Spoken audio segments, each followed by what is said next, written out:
Good morning and good afternoon. Welcome to another episode of Before Coffee. It's Monday, the first Monday of May, and we are ready to... Good morning. It's another first Monday of the month, so I got to listen to Alarm just a few minutes ago. Monday. Let's see. The weather testing alarm, or the, I don't know what it's for.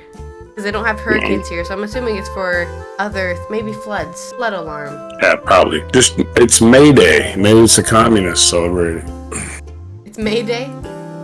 Yeah, it's the communist holiday. I don't think that's why they had alarms, though. Are you sure? Yes. There's communists everywhere, Monday. man. They do it every first Monday of the month on, Happy Commie Day in any event. Happy Commie Day. How's my mic? It's probably all modulating. It's really low, but that might just be because you woke up. I'm low? Okay, yeah, like your voice is low. Oh, I'm really deep? Like down here, you're a really low, deep voice. It's probably because I just woke up. Yeah, that's what I thought. I don't have any range. I have this noise I keep making.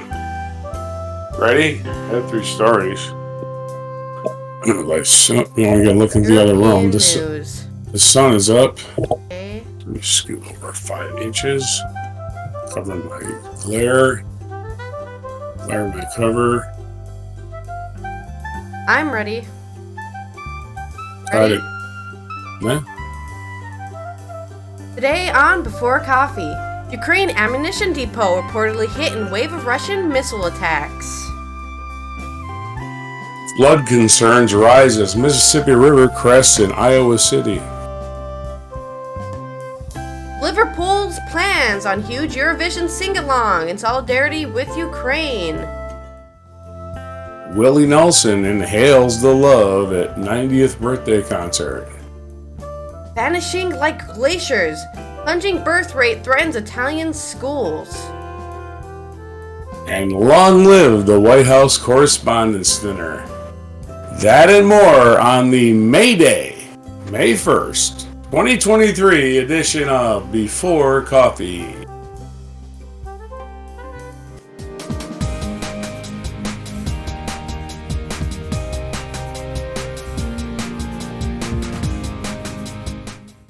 All right, let's start with today's first story about some more Ukraine-Russian war, whatever we're calling it, updates. I'm smiling because I really don't know what to call it. Everyone's like Russia, Ukraine invasion, Ukraine, Ukraine intercepts 15 Hellscape, missiles. called Hellscape. As Moscow launches strikes apparently designed to hamper Kyiv's plans for counteroffensive. Russian missiles have struck warehouses reportedly storing ammunition and railway depot in the Ukrainian city of Pavlohrad in an apparent effort to slow Kyiv's preparations for its much anticipated counteroffensive expected to start shortly.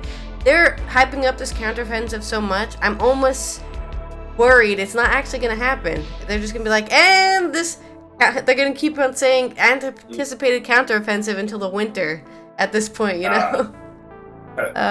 Video posted on social media showed secondary detonations amid a significant blaze at the site of the strike, which came amid overnight missile launches against a number of Ukrainian cities by the Russian strategic bombers. Pavlohrad was struck twice during the night. Among the buildings damaged or destroyed were an industrial zone, 19 apartment buildings, and 25 homes, according to Mykola Lukashuk, the head of the Dnipro Region Council. There were also fires. Emergency services are at work. According to preliminary assessments, 34 people were injured in the strike on Pavlohrad, including 5 children, with several dozen buildings, including houses and high-rises, damaged in the strike. Among the casualties, 2 men were reported seriously injured.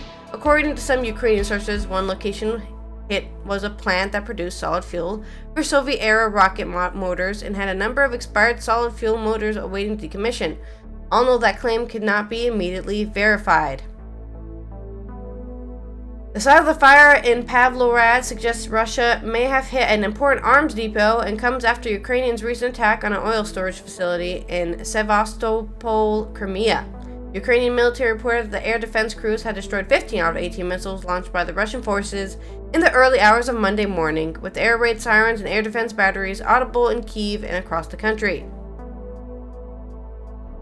Air defense systems were also called in action to shield the Kyiv region, which is a separate administrative entity from the city, from Russian missiles, officials said. Ukrainian media also reported blasts in the Dnipropetrovsk and Sumy regions. The latest waves of attacks comes as Moscow appears to be stepping up its missile strikes on Ukrainian cities before a much-anticipated Ukrainian counteroffensive, which senior Ukrainian officials have suggested may be imminent. If in a global sense, in a high-percentage mode, we are ready, then the question is for the general staff, for the command, Ukrainian's defense minister Oleksiy Reznikov said during a press conference in Kyiv on Friday. As soon as there's God's will, the weather, and the decision of commanders, we will do it. On Friday, 25 people died in Russian missile strikes, including 23 in an apartment block in the city of Uman. Almost all the 23 victims of the attack died when the two missiles slammed into an apartment building. Ukrainian Interior Minister Ihor Klimenko said 6 children were among the dead. Mikhail Sula, 6, cried and hugged relatives next to the coffin of his 11-year-old sister, Sofia, during Sunday's funeral, while others paid respects to a 17-year-old boy. As mourners held candles, crossed themselves, and sang, the priest waved a vessel containing incense over the coffin. He said the deaths had hit the entire community. Yes, I don't know why they're indiscriminately shooting missiles, but they are indeed indiscriminately shooting missiles. We have the technology to aim our missiles exactly where we wanted to go, but I guess it's not always perfect. Maybe it's not indiscriminate. Okay, well, more hellscape. Okay. In entertainment news, I know you're doing entertainment news. This is big entertainment news. All right. Are there any real this is from AP, writer Andrew Dalton. Are there any more real cowboys? Neil Young sang Saturday night at the Hollywood Bowl in a rare evening that was neither the headliner nor the age 77, even close to the oldest artist on the bill. Providing an instant answer, Willie Nelson, wearing a cowboy hat and red, white, and blue guitar straps, slowly strolled onto the stage on his 90th birthday, bringing the crowd of more than 17,000 to his feet. Nelson sat in a chair, one of the few onstage concessions he made to age, and joined Young for the rest of their 1985 duet, Are There Any More Real Cowboys? I want to thank all the artists who came out tonight to help celebrate whatever it is we're celebrating, said Nelson, feigning senility and getting a laugh. The moment came 3 hours into the first night celebration of the country legend at his open-air Los Angeles amphitheater, where generations of stars sang his songs in tribute.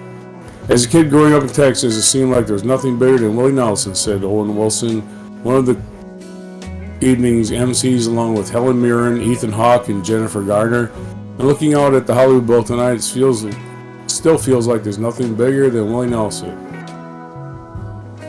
After Young, Nelson brought out George Strait, a country superstar of the following generation, for their self-referential duet, Sing One with Willie, followed by the Willie perennial, Poncho and Lefty, which with Strait singing the part once played by the late Merle Haggard.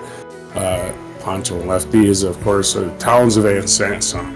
If you want to hear the Poncho and Lefty version that you should hear, is the one sung by the guy who wrote it, which is Towns Van Sant. But that's my editorial. Nelson then shouted, "Come out and roll one with me, Snoop." Starting out came rapper Snoop Dogg, sitting next to Nelson as they launched into his stoner anthem, "Roll me up and smoke me when I die." Perhaps fittingly, each seemed to forget their words at times. The two friends looked too happy to care. Somebody made some noise for the legend, Mr. Willie Nelson, Snoop shouted mid-song. The Parade of Partners illustrated one of Willie's night's themes. Willie brings people together.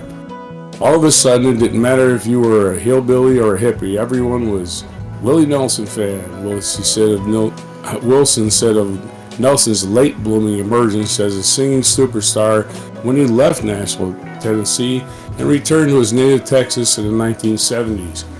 Even the Dalai Lama is a Willie Nelson fan. It's true. The crowd range. Never forget Willie Nelson famously smoked weed on the White House roof when Jimmy Carter was president. Miranda Lambert actually smoked with the White House aide. What was his name? Harding Carter? Not Harding. What was the guy's name? I remember his name later. Miranda Lambert thrilled him arousing. Might have been Billy Carter, right? What'd you say? I said I wasn't there, so I have no idea. Oh yeah, those are the days. Miranda Lambert thrilled with the rousing sing-along version of "Mamas Don't Let Your Babies Grow Up to Be Cowboys." Nelson's 1970 hit with Waylon Jennings.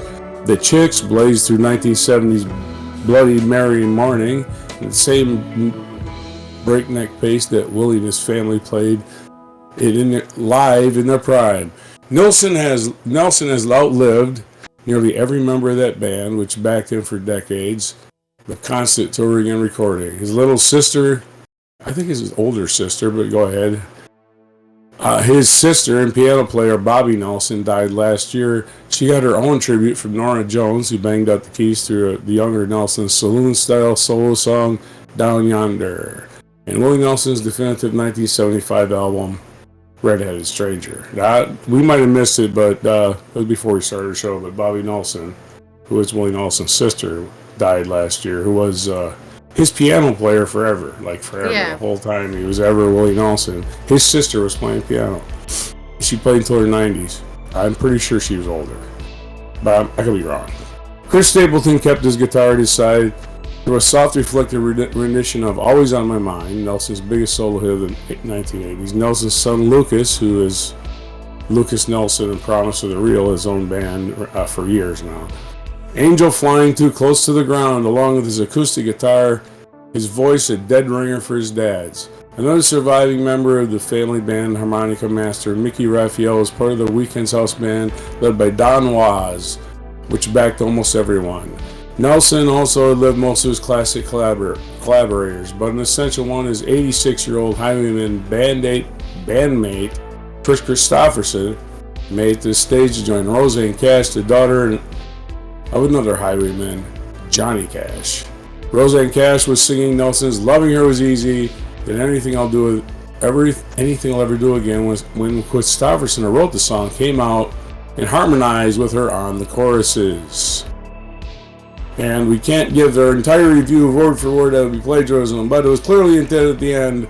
Hawk took the mic and started to thank everyone coming, but the 90-year-old wasn't ready to stop. He interrupted and broke into Mac Davis' "It's Hard to Be Humble," which Nelson and his sons recorded in 2019. It was a funny choice for the final song, but the chorus was perfect comedy coda for a man who had been drowned in adoration all night. To know me is to love me. I must be a hell of a man. Oh Lord, it's hard to be humble, but I'm doing the best that I can. The end. Happy birthday, Willie. Alright. Happy birthday, Willie. Still going strong, I guess.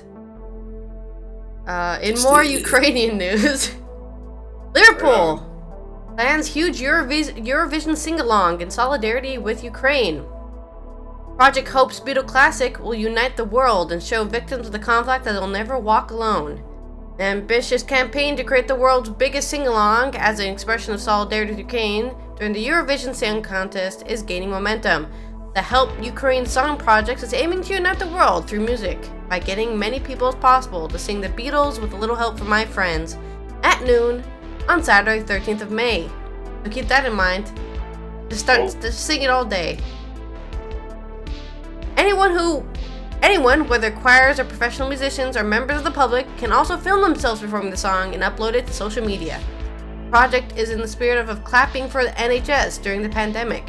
Valerie Bounds, 47, who co-founded and runs a creative agency in Liverpool, thought of the idea while in London last year. He said, "I came up with this idea while I was watching someone play the piano in Euston Station on Christmas time and thought, wouldn't it be wonderful to do an incredible moment in public spaces? I'm a big fan of Eurovision. I also volunteer with the Red Cross, and I have worked with Ukrainian refugees, so it kind of melded all together." A midday flash bomb is planned at the Museum of Liverpool, which is next to the Eurovision Arena and Village. Other flash bombs will take place across the UK, Ukraine, and the world, organizers said. Money raised by the Help Ukraine song, #Help Ukraine song, will go to the War Child, and the only specialist charity for children affected by conflict. This year's Eurovision Song Contest should be taking place in Ukraine after the empathetic victory in Turin last year of Kalush Orchestra and their song Stefania. Because of the war, it was decided that the UK, the runner-up, would host the contest this year on Ukraine's behalf. Okay, see, the problem with that is, I don't know if you know anything about Eurovision, but the whole point of the show is that you don't want to win. Because then you have to host it and pay for a contest, right?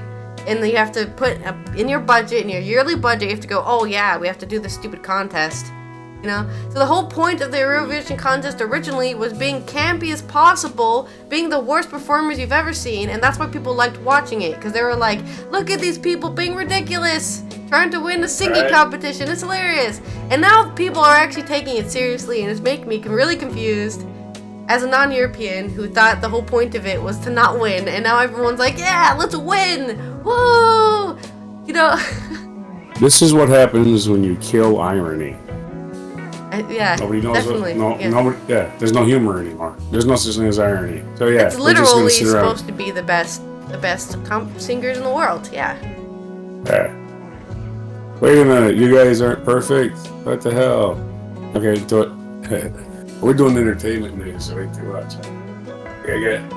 You want to understand? The mayor of Liverpool has promised the best party ever and vowed, Ukraine, you have my promise. We will do you proud. As well as hosting the contest itself, Liverpool is from Monday, today, staging the Euro Festival, a Scouse Ukrainian mashup. A festival of arts, which organizers say will be the pre-party to end all pre-parties. Fans from across the world descend on the city. Commissions for the festival include Protect the Beats, which Liverpool's Nelson Monument will be surrounded by 2,500 sandbags to replicate the way monuments in Ukraine are being enveloped in sandbags to protect them from bombardment. Yes, I've seen this in a documentary.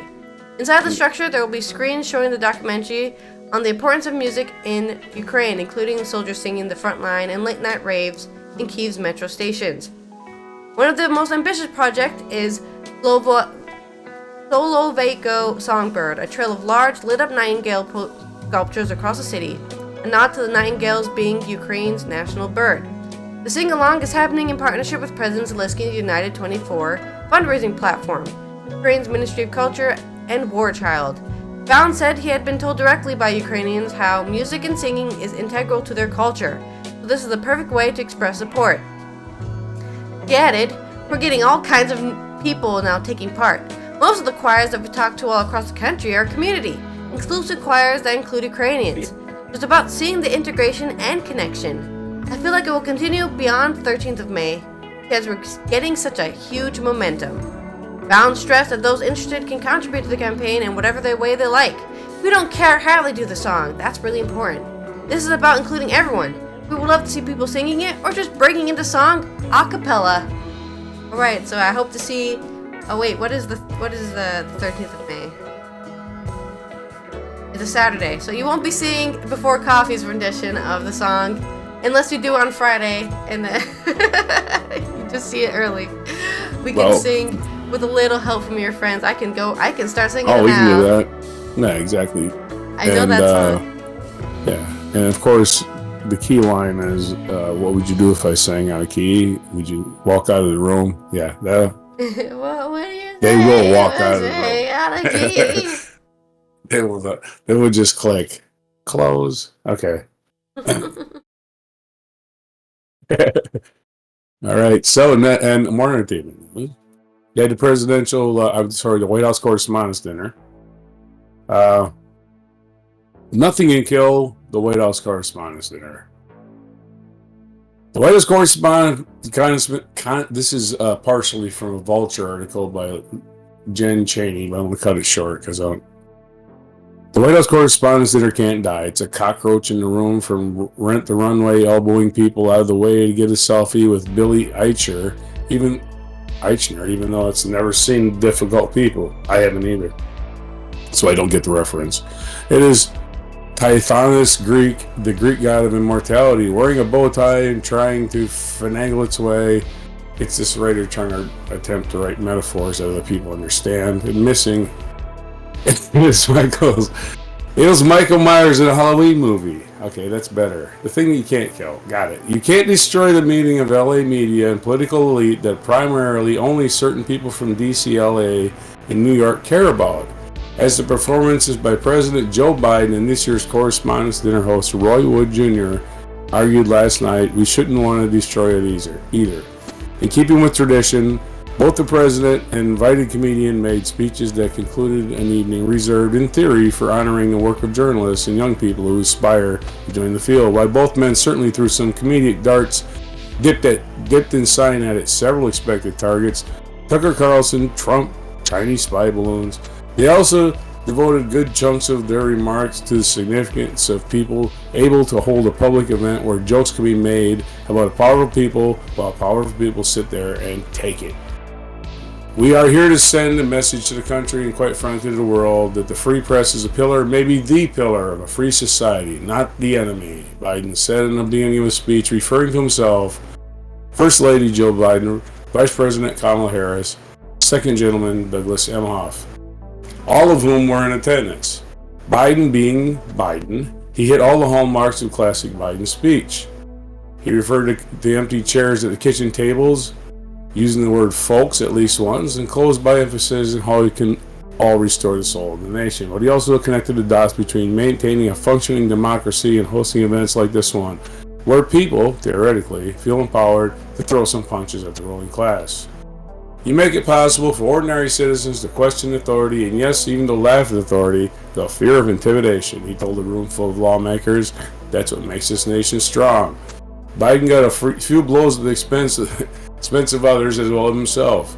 I believe in the First Amendment, and not just because my good friend Jimmy Madison wrote it. He quipped in a self-own about his age. I say I'm over the hill. Don Lemon would say I'm a man in his prime. He said in another age-related comment directed at CNN anchor who was fired early this week, in part because of his sexist comments in which he suggested that women are in their prime in the 20s, 30s maybe. I feel compelled to emphasize that this may be in their 40s. Speaking of assholes, he casually noted, Don Lemon is out of a job. Oh, that was what Wood said that. They're editorializing in the middle of the Biden speech for some reason. Yeah. Probably ran out of space. We want everyone to have fun time, but please be safe, Biden cautioned the White House CD attendants. If you find yourself disoriented or confused, either you're drunk or Marjorie Taylor Greene. Biden's comedic timing may not have been quite as sharp as that guy he used to work with. Oh, here we go, attacking him for it. But Biden did well, especially once he left the jokes fly. From my perch in front of the C-SPAN, he seemingly was received in the room with a decent amount of warmth and laughs. As often the case when it comes to comedian, Wood's barbs were greeted with more sobriety, perhaps because the guests, political figures, and heads off and talk with CNN and MSNBC didn't want to be perceived as overschadenfreudig the Fox trouble. But the discomfort level only made Wood's jokes seem more necessary. Don Lemon can't even accurately report a story about Don Lemon, the Daily Show correspondent joked, referring to the discrepancies between Don Lemon's account of his accent and CNN's. Cut to the crowd where MSNBC Capitol correspondent Garrett Hankey could be seen visibly holding back a laugh. This is America. We don't pass laws, he told the Baltimore people. You make a promise to voters, then you don't do it. The highlight of Wood's set were jokes he made about Supreme Court Justice Clarence Thomas, who recently made headlines for accepting extravagant gifts from Harlan Crow. The real name, we swear to God, of a prominent Republican donor. Do you understand how rich you have to be to buy a Supreme Court justice? A black one on top of that. There's only 2 in stock and Harlan Crow owns half the inventory. We We can all see Clara Thomas, but he belongs to billionaire Harlan Crow, and that is what an NFT is. That was a good line.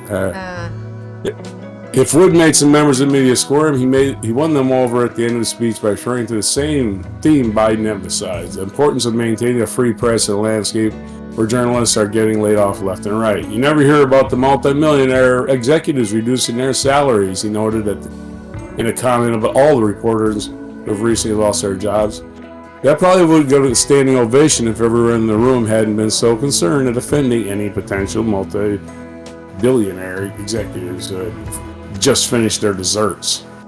Wood, who had once worked in radio news himself, also made a point of honoring his late father, Roy Wood Sr., a pioneering journalist, and his mother, Joyce Dugan Wood, a civil rights activist and college administrator who attended the dinner. And he made sure to emphasize the importance of supporting local journalism. Most national stories in this country were, at one time, local stories. All right, let's cut her on short. But if you want to watch it, maybe we'll put a link to the full story. It was a good dinner. A good exercise in humor. Biden was hilarious, in spite of this one writers. He was hilarious. And the thing with Biden is he dragged it on this serious path for like 20 minutes, nothing but serious, and bam, started with the jokes, like on a dime. It was really good. Your story. All right. I've always found those interesting, but I've never really watched them because I don't. Well, it's because Trump didn't have them. I was aware of politics when Obama existed. I'm just letting the audience know. Yeah. Letting the audience know this is an American tradition, discontinued during Trump because he has no sense of humor. He can only be a bully. He can't take people telling jokes about him. Yeah. Right. He trivializes everybody else by giving them a nickname, but he can't laugh at himself, which is the sign of a sociopath. Your story. All right. Completely out of left field, we're going to be talking about the vanishing schools in Italy due to the low birth rate. I don't know if you remember correctly, but we're talking about this a little bit when I got very angry about immigration law with Italy and the UK. And they were like, we need to stop the immigration, but also we have a low birth rate. Oh, what do we do? Let's just force impregnate people. I don't know what they're going to do next because they're not allowed. They don't want immigrants to come to their country, so they're going to... Is it just too many unattractive people? Is that what it is? No, I don't think that is. It's just, well, there's an entire billions of studies on why low birth rate happens, but we're not going to go into that unless they go into it in the article. I guess they might go into it in the article. China enforced it like opposite side of the field parking or opposite side of the street parking. You know, like, how many kids you got? 0. Where are these people running around? They are midgets that work here. Oh, okay. Midgets is a slur, by the way, but okay. Oh, it is. Not in China. I didn't know. I couldn't find the Chinese word for it. Right. Anyways, for centuries, the infant school in Champurshire, I don't know how to say that, so I'm going to say it like that, in the Osota Valley has been an integral component of the community with sounds of children's voices in the playground, providing a beacon of hope for the mountain village's survival. In September last year, however, the school fell eerily silent. It was forced to close after just 2 pupils enrolled. See, that's the problem. They want to blame low birth rate, but they should also blame like people moving to cities, to live in cities, because they're more convenient than living in the middle of nowhere in a village. Let's be honest. For most places, that's not the most convenient lifestyle. And it's not probably not even the safest place to raise a child. So they take their children to the city where, you know, they have a hospital down the street and food is provided and they don't have to worry about anything. Where in a village, you're kind of in the middle of nowhere and maybe the nearest hospital is like an hour away, you know? For example. Oh, yeah. Right. Like I said, there's other things that go into low birth weight that isn't just, I don't know, what they think it is. When school closes, a village dies, said Stefani Giorgio Grant, head teacher of the cluster schools, including those in Champurshire. Because of the future of the village depends on births. Empty cots in maternity units has already become a haunting symbol of Italy's dramatically declining birth rate.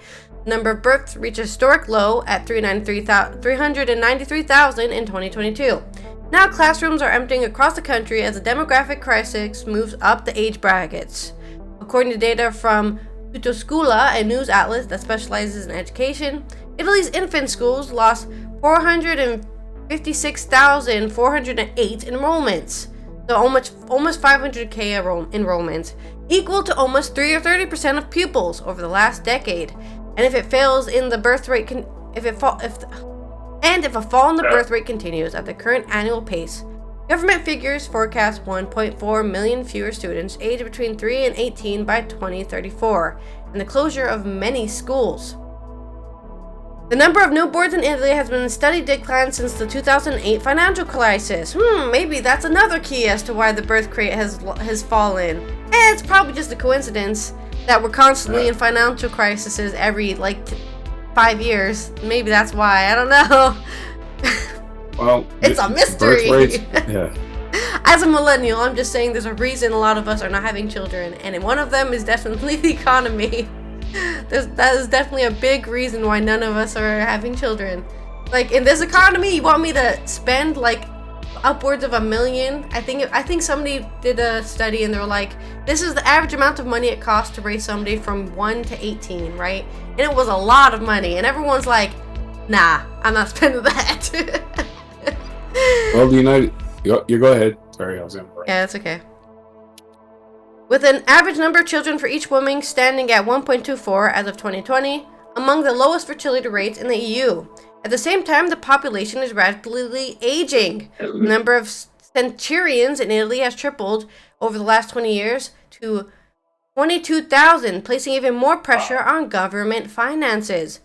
Several factors have contributed to the birth rate decline, including the struggle among young people to find stable jobs. Wow, crazy. For those that do, a chronically insufficient childcare support system. Yeah, you want me to have kids, but where are they exactly hanging out? By themselves? Where's the daycare? Many women who become pregnant are forced to resign, and as they're unable to...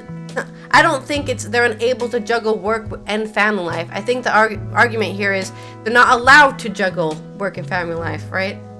They're not given the leniency to be like, I'm pregnant. No, we have to treat you just like every other worker. You're not special because you're all machines. I don't care if you had children. Civilized countries have family leave. Exactly. Well, I don't think civilized should be the word, but yeah. Then later... I think civilized is the word. Go ahead, sorry. And then later, they struggle to re-enter the workplace because somebody will look at the resume and say, why were you gone for 3 years out of working? I can't trust that you won't get pregnant.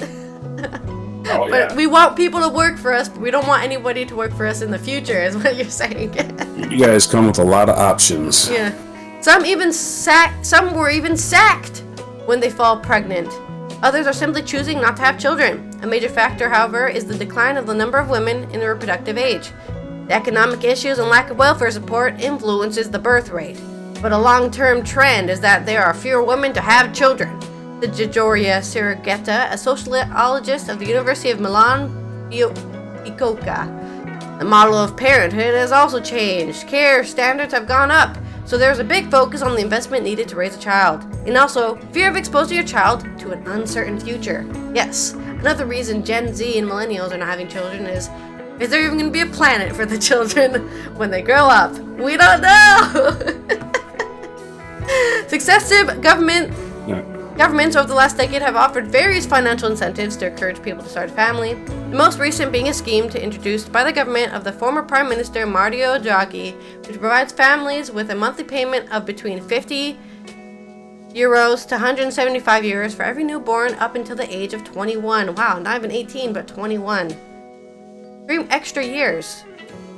After all so far has failed to yield results. The Prime Minister, Giorgia Meloni, said her conservative government was determined to take action to reverse the birth rate trend. Hearing what she was saying earlier, I'm expecting her to start doing forced impregnations.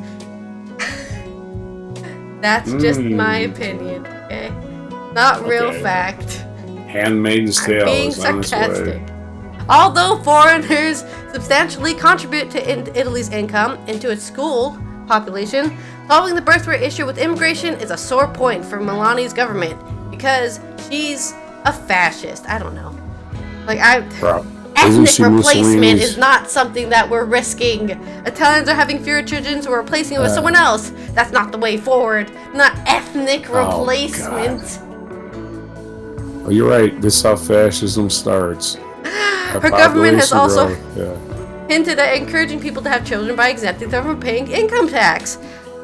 But Gustavo de Santos, a demographics professor at the University of Florence, said declarations made by the government shouldn't be taken too seriously because they are always impromptu and something springs to mind and they say it.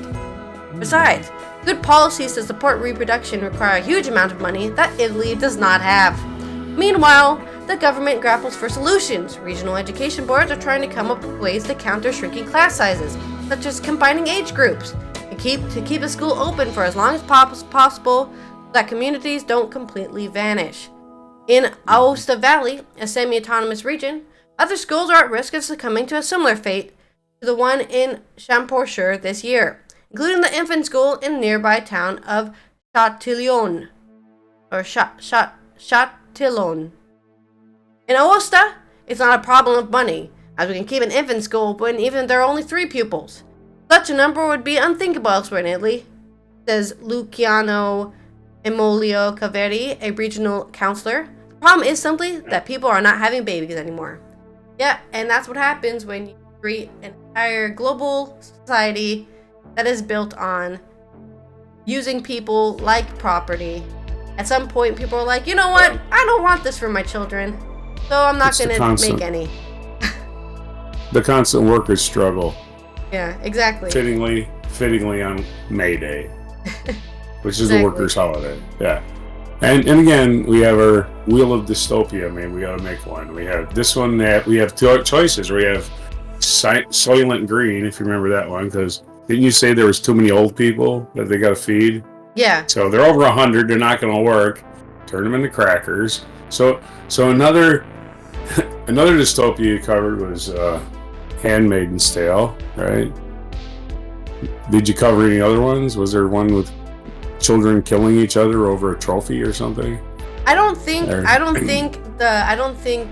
war games like that would help with the population. I guess the idea is that you're so scared of losing your child, you'd have more. I don't know if that would exactly enforce a rising birth rate. I definitely think Handmaid's Tale kind of scenario would definitely be one of the things that would definitely increase a birth rate, because you're like, 9 months, another one, 9 months, another one. You could just do it very systematically. And Italy needs more like breeding octomoms cows. too. Yeah. How about octomoms? Yeah, the women, they just love having 40 kids. Hey, bring them on. Of course, the lesson more of those, right? Of course, the lesson Of course, from all of them look the Handmaid's Tale same. is that in that specific one, they have women who aren't breeding stock, right? So that they keep the other women down, right? You create a hierarchy so that those women are like, we can't unite together to defeat the men because I'm better than you and he likes me the most. And we then come up with dystopias, but no solutions. Our solutions are like final solutions. We don't say solutions anymore because that's what the old. Okay. And weather news. Flood concerns rise. Remember, the Mississippi last year was disappearing in places, and not this year. Flood concerns rise as Mississippi River crests in Iowa City. The surging Mississippi River was cresting in Iowa on Saturday morning as melting snow from Minnesota and Wisconsin continues to push up river levels, the National Weather Service said. The Weather Service said the river is cresting between 23 and 24.3 feet in Dubuque, a city in the Mississippi about 200 miles east of Des Moines. The river is expressed to crest at 21 feet in Bellevue, Iowa on Saturday night. The river is not expected to see many records. Now, this is Monday, so this has already happened, so sorry about the timing. The river is not expected to see many record crests in the next week, but the Weather Service said Saturday's levels would come close to 1993 and 2001 records between 23.9 and 25.4. I remember the 1993 flood because I drove through it. We drove through it. Not you, but the rest of us did. You had been conceived by then, I believe. So yeah, you did go through it. There you go. Dubuque has closed its floodgates for only a third time ever in responding to the flooding. Further south in Quad Cities, 5 adjoining cities along with the river in Iowa and Illinois, the river was expected to crest at 21.6 feet Monday. Some roads and parks near the river are closed. Yeah, I remember we tried to go through Cedar Rapids, and the Cedar River had overflowed its banks. And you couldn't get through there, so we had to take a big old detour. Officials in towns along the river had said they are optimistic that they will escape severe flooding this year thanks to improved flood walls and other prevention measures. Despite some flooding in Wisconsin earlier in the week, the Weather Service said states farther south could be spared major flooding damage because tributaries in Iowa, Illinois, and other states are running lower than usual, providing paths for runoff from the Mississippi. Your story. Are you there? Yeah, I'm here. Sorry, I was reading the next article, which is very sad, and it's about film in our film news. I won't be 80. Michael J. Fox describes struggles with Parkinson's. The actor, who was diagnosed at age 29, said advancing disease had caused him a string of injuries, but he was still able to remain optimistic. Back to the Future star Michael J. Fox described Parkinson's as a gift that keeps on taking in an interview on CBS Sunday Morning, in which he described his struggles with illness. The 61-year-old activist and former Hollywood actor, why do you say former? Yeah, he was an I guess he's no longer going to ever act again. It's really weird to say that. That's all. Former Hollywood actor has diagnosed with young onset Parkinson's disease a year after Back to the Future 3, Part 3, was released in 1990. Fox told interviewer Jane Pauley, "It sucks having Parkinson's. It's getting tougher. It's getting harder. Every day you suffer, but that's the way it is." The condition causes parts of the brain to become progressively damaged over many years. The three main symptoms are involuntary shaking of parts of the body, known as tremors, slow movement, and stiff and inflexible muscles. Fox says that he had a string of injuries from falling, including breaking bones in his face and other parts of his body, along with benign tumor on his spine. He added, "All these subtle ways to get you. You don't die from Parkinson's, you die with the condition. I'm not going to be 80. I won't be 80. He added, "I recognize how hard this is for people and recognize how hard it is for me. I have a certain set of skills that allow me to deal with this stuff, and I realize with gratitude and optimism, it's sustainable. If you can find something to be grateful for, then you can find something to look forward to, and you can carry on." Fox founded the Michael J. Fox Foundation for Parkinson's Research in 2000, which has raised more than $1.75 billion for research funding, according to the charity's website. The foundation also sponsored a study published in April that says researchers have discovered a biomarker for Parkinson's. Fox said, "This changes everything. I know where we are right now. 5 years, they'll be able to tell if you have it. They'll be able to tell you if you're ever going to get it, and we'll know how to treat it." The actor, who has 4 children with his wife, Tracy Pollan, retired in 2020. He was honored at the Governor's Award with Jean Hersholt Humanitarian Award, an honorary Oscar recognizing outstanding philanthropic efforts, in November, and is to release on Apple TV documentary Still, a Michael J. Fox movie. So there you go, some updates on Michael J. Fox, who has made a documentary about him suffering from Parkinson's and how he's still going, even with such an early diagnosis. Certainly sad news. But on this day in history, there's news. There's stuff that happened May 1st. Let's go to the board. On this day in 1840, the world's first postage stamp was released in England. It was created by Sir Rowland Hill and became known as the penny black. In 1851, the Great Exhibition of 1851 opened in London in the Crystal Palace, designed by Sir Joseph Paxton. I don't know what that means.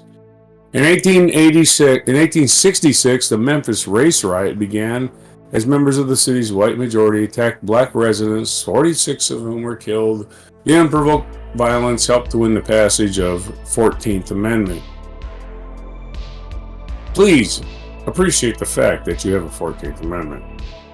The Battle of the Manila Bay ended in defeat of the Spanish fleet by the U.S. Navy on this day in 1898, resulting in the fall of the Philippines and contributing to the final U.S. victory in the Spanish-American War.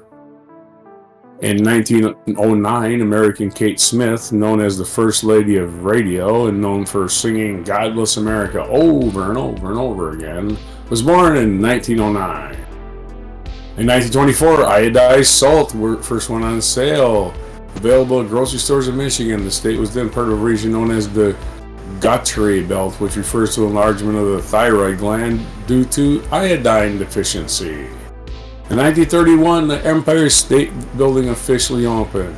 In 1941, Orson Welles' Citizen Kane premiered in New York City.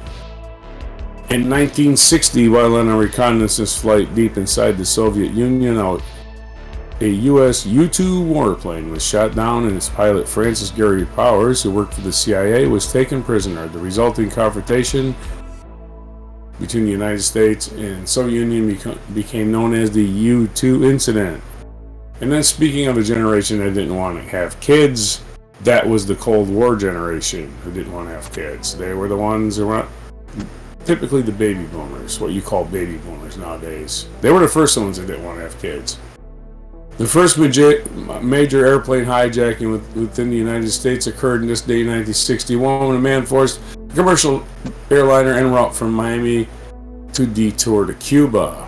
1971, Amtrak, the federally supported corporation that operates nearly all intercity passenger trains in the United States, began service. In 1991, American baseball player Rickey Henderson stole his 939th base of his career, surpassing Lou Brock's major league record. No word on where he keeps all 939 of those bases. Small joke. In 1999, the body of British mountaineer George Mallory was discovered on Mount Everest, some 75 years after he and Andrew Irvine disappeared while attempting to become the first people to summit the peak. It's probably still there, along with hundreds of other bodies that nobody's ever going to move because it's too damn cold. And there's not enough air to breathe. You just want to get the hell out of there. The European Union was enlarged in 2004 to include new member states of Cyprus, the Czech Republic, Estonia, Hungary, Latvia, Lithuania, Malta, Poland, Slovakia, and Slovenia. That should be a song. It's kind of a singy-songy sentence there. In this day in 1889, May Day, the traditional celebration of the return of spring, marked by the dancing around the maypole, was first observed as a labor holiday, designed as such by International Socialist Congress. Birthdays today. Wes Anderson, American director and screenwriter, was born on this day in 1969. 1967, Tim McGraw was born. 1964, Joanna Lumley, British actress, was born. 1939, American singer Judy Collins was born. And in 1852, Calamity Jane was born on this day, American frontierswoman. And national days we have today. It is, this is actually, some of these are international days, so I don't want to say. But today is School Principals Day, May 1st. It's Global Love Day, May 1st, which should be every day. We should definitely love our globe. International Workers' Day, of course, we've covered that. It's May Day, baby. Silver Star Service Banner Day. Silver Star Service Banner Day is today. And today's May Day, which, yes, we already covered that. National Loyalty Day. National Mother Goose Day. Law Day. Melanoma Day. Oh boy. Let's all celebrate melanoma, I guess. And it's National Chocolate Parfait Day. Those are all the days today. And I guess that's it for the wrap up.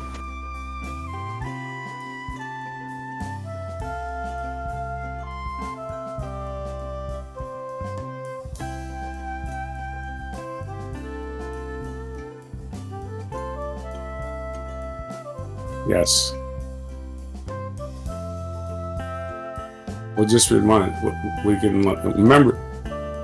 It's one of the few songs Ringo sings. What would you do if I sang out of tune? That is a question. Probably nothing. And this is Roger. Don't forget to like, subscribe, and because we're very desperately poor. They're gonna throw us. We're gonna do this out on the street next week. And so, no, don't ask me who they are. It's the people that want you to work 12-hour days, 7 days a week. It's those people until you're 100. They're throwing us out. Okay.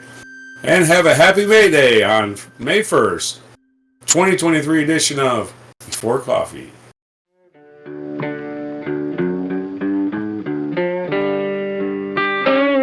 Be sure to hit the like, subscribe, and notify buttons. And follow our other channels, Toxic Alley, History of Gravy, and Scratchy Old Records.